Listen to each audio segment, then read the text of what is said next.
तो अब हम लोग एक टेबल की तरफ देखेंगे, SI प्रीफिक्सेस। ये बहुत ही इंपॉर्टेंट टेबल है, कोई कॉन्सेप्ट तो नहीं है, बट ये टेबल अगर आपको याद है, ठीक है, और जो कि एक्चुअली आपको याद रखने की ज़रूरत भी नहीं है, बिकॉज जैसे जैसे आप न्यूमेरिकल सॉल्व करते जाएंगे ना, ये ऑटोमेटिकली आपके दिमाग में बैठता जाएगा, ठीक है। बट इनिशियली आपको इसको थोड़ा ध्यान में रखना पड़ेगा। अगर ये चीज़ आपको पता है, ठीक है, तो आपको कोई भी, जैसे कि मैं बता रहा था जब मैं सिस्टम ऑफ यूनिट्स एक्सप्लेन कर रहा था, कि हमको प्रॉब्लम कभी कभार CGS यूनिट में देगा, ठीक है, बट वो CGS यूनिट को अगर मुझको MKS में या SI यूनिट में कन्वर्ट करना है तो उसके लिए कोई कन्वर्जन फैक्टर लगेगा, राइट। वो कन्वर्जन फैक्टर ही ये टेबल जो है उस कन्वर्जन फैक्टर को बताता है। जैसे यहाँ पर मैंने 3 कॉलम्स बनाए हैं। सबसे पहला है पावर ऑफ 10, ओके। उसके बाद है प्रीफिक्स मतलब जो पहले आता है, ठीक है, प्री, और सिंबल। तो इसको देखते हैं, यहाँ पे 10⁻6 है, ठीक है। ये एक्चुअली पावर ऑफ 10 है ना, तो पावर ऑफ 10 मतलब इस 6 का मतलब होता है 10⁻6। 10⁻6 का मतलब क्या है कि आपको 1 लिखना है और उसके बाद में 1 2 3 4 5 और 6 0 लगाना है। इसका मतलब होता है 10⁻6। तो अगर आपके पास बहुत बड़े बड़े नंबर है, ठीक है, तो वहाँ पे आप बार बार इतने जीरो नहीं लगा सकते ना, जो कि उतना फीजेबल भी नहीं है और वो उतना अच्छा भी नहीं दिखता है। तो अब क्या करो, सिंपली 1 के बाद जीरोस काउंट करो और उसको 10 टू द पावर में लिख दो, ठीक है। उसके बाद यहाँ पे है 10⁻3, ये 3 है, 10⁻3।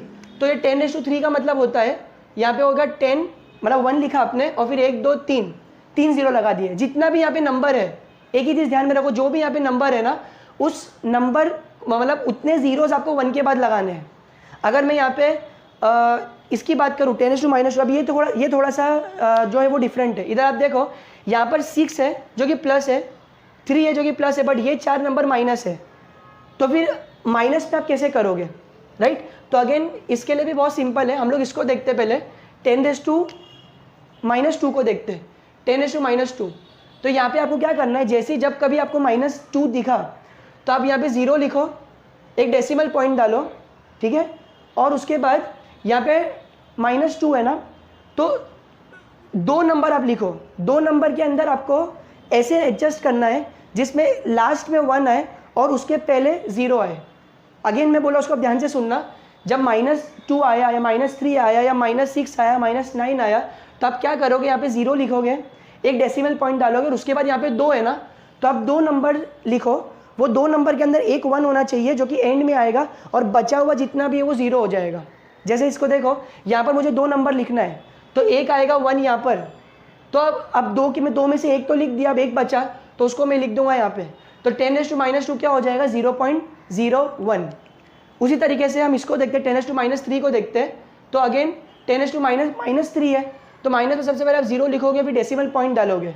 अब आपको 3 नंबर जो है वो लिखने हैं, जिसमें से एक 1 होना चाहिए, और अब एक 1 अगर आ गया जो कि एंड में आया, तो उसका जो बचा हुआ है, जो भी बचा हुआ नंबर है वो 0 है, वो आएगा बचे हुए जगह पे। तो यहाँ पर 3 है, तो यहाँ पे आपने जैसे 1 लिख दिया एंड में, तो अब 2 नंबर की जगह बच गई ना, क्योंकि 3 में से एक तो लिख दिया आपने, तो 2 क्या होंगे, 0.001। अब यहाँ पे -4 नहीं है, बट आप किसी का भी लिख सकते हो। अगर 10⁻4 आता है सपोज, तो इसको आप क्या लिखोगे, 0 लिखोगे और पॉइंट लिखोगे, ठीक है। फिर यहाँ पे 4 है ना, तो 4 नंबर आने चाहिए, तो 1 2 3 0 और चौथा नंबर 1 हो जाएगा। इसी तरीके से अगर मान लो 10⁻6 है, यहाँ पे अगर आपको 10⁻6 के लिए लिखना है, तो आप 0 लिखो और फिर टोटल 6 नंबर आने चाहिए। 6 में से 5 0 होगा और एक जो है वो 1 होगा, तो यहाँ आप लिखोगे 1 2 3 4 5, 5 0 आ गए और एक आ गया 1। तो अभी आप देखो कि हम लोग फिजिक्स के अंदर बड़ी बड़ी जो है वो नंबर्स के साथ डील करते हैं। अब अगर ऐसा कोई नंबर आ गया, या मान लो 10⁻9 को देख लेते, चलो 10⁻9 को देखते हैं, तो -9 को देखते हैं। यहाँ पर आएगा 0 पॉइंट और फिर 9 है, तो 9 का मतलब है 8 0 होंगे और एक 1 होगा, तो आपको 1 2 3 4 5 6 7 8 और एक लास्ट में आएगा 1। अब आप देखो, ये जो नंबर है ये एग्जैक्टली वही नंबर है, बट ये कितना कॉम्पैक्ट फॉर्म में, ये लिखने को भी अच्छा लगता है और देखने को भी अच्छा लगता है, राइट। इसके लिए हम लोग को ये जो है प्रीफिक्स इस पॉइंट पर स्टडी करना बहुत ज़रूरी है। तो ये जो फर्स्ट कॉलम मैंने समझा दिया आपको कि प्लस मतलब 6 3 -2 -3 सब पावर है, जैसे 10⁻6 10⁻3 10⁻2। उसके बाद हम लोग देखेंगे प्रीफिक्स को, तो जब 6 आता है तो 6 को कुछ बोलते हैं, राइट। 6 को बोलते हैं मेगा, 10⁻3 है तो उसको बोलते हैं किलो, -2 आया तो उसको हम लोग बोलते हैं सेंटी, 10⁻³ आया तो उसको बोलते हैं मिली, 10⁻6 आया तो उसको हम लोग कहते हैं माइक्रो, और 10⁻9 आया तो उसको हम लोग बोलते हैं नैनो। अब इसमें आप है ना कुछ भी जोड़ सकते हो, मेगा जो है मेगा मीटर आप जोड़ सकते हो, यहाँ पे किलोमीटर जोड़ सकते हो, सेंटीमीटर, मिलीमीटर, माइक्रोमीटर, नैनोमीटर, समझे। अब अगर मास की मैं बात करूँ तो यहाँ पे आप जैसे जोड़ सकते हो किलोग्राम, यहाँ पे आएगा सेंटीग्राम, ये आएगा मिलीग्राम, ये आएगा माइक्रोग्राम, ये आएगा नैनोग्राम। तो अगर आप ध्यान से समझ रहे हो जो मैं बोलना चाह रहा हूँ कि ये जो प्रीफिक्स है वो हर क्वांटिटी के लिए सेम है, चाहे आप मास लो या लेंथ लो, हर जगह किलो, सेंटी, मिली मिलेगा। अब चूंकि वो मास में किलोग्राम है तो यहाँ लगा दो किलोग्राम, ठीक है। लेंथ में मीटर है तो यहाँ लगा दो किलोमीटर। करंट के अंदर एम्पियर्स है तो आप लगा दो kilo ampere, milli ampere, micro ampere, इस तरीके से वही चीज़ें चलेगी। और जो तीसरा कॉलम है वो इनके सिंबल्स का है। अगेन जो जैसे मैंने लास्ट सेक्शन में बताया था कि सिंबल्स के साथ हम लोग कुछ भी छेड़छाड़ नहीं कर सकते, तो मेगा का सिंबल जो है वो कैपिटल एम है, ठीक है। जैसे अगर मैं यहाँ पर 1 न्यूटन लिखता हूँ सपोज, या चलो मान लो मैं 1 मीटर लिखता हूँ, ठीक है, तो 1 मीटर है। लेकिन अगर मैं 1 मेगा मीटर लिखता हूँ, सपोज 1 मेगा मीटर लिखता हूँ, तो मेगा का कन्वर्जन क्या है 10⁻6, तो 1 मेगा मीटर हो जाएगा 10⁻6 मीटर, समझे। उसी तरीके से अगर मैं किलोमीटर की बात करूं तो 1 किलोमीटर हम लोग जो लिखते हैं 1 किलोमीटर, तो ये मीटर को कुछ भी नहीं करना, या किलो है ना, किलो का कन्वर्जन देखो 3 है, तो यहाँ लिख दो 10⁻3 मीटर। और जैसे कि मैंने बताया था कि 10⁻3 है, 10⁻3 का मतलब क्या, 1 फॉलोड बाई 3 zeros, तो 1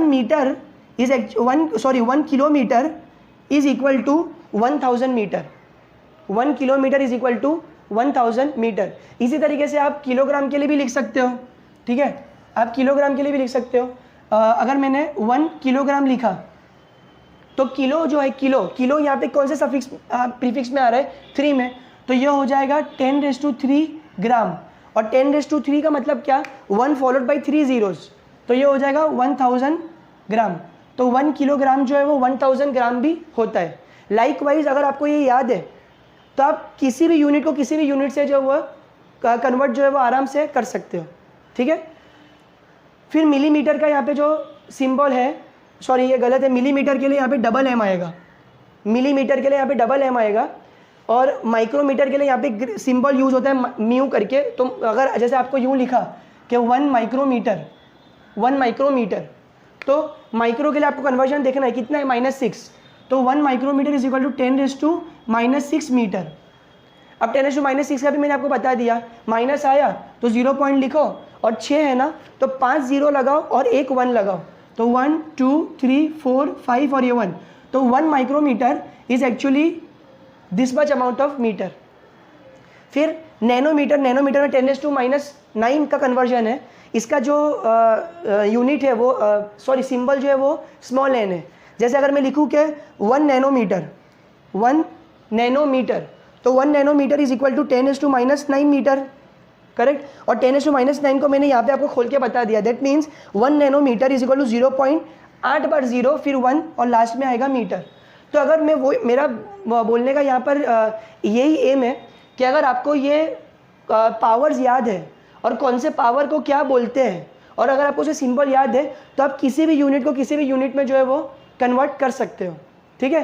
अब हम लोग इसके बाद हमारे नेक्स्ट कॉन्सेप्ट की तरफ बढ़ते हैं, जो कि बहुत ही इंपॉर्टेंट कॉन्सेप्ट है डायमेंशंस का।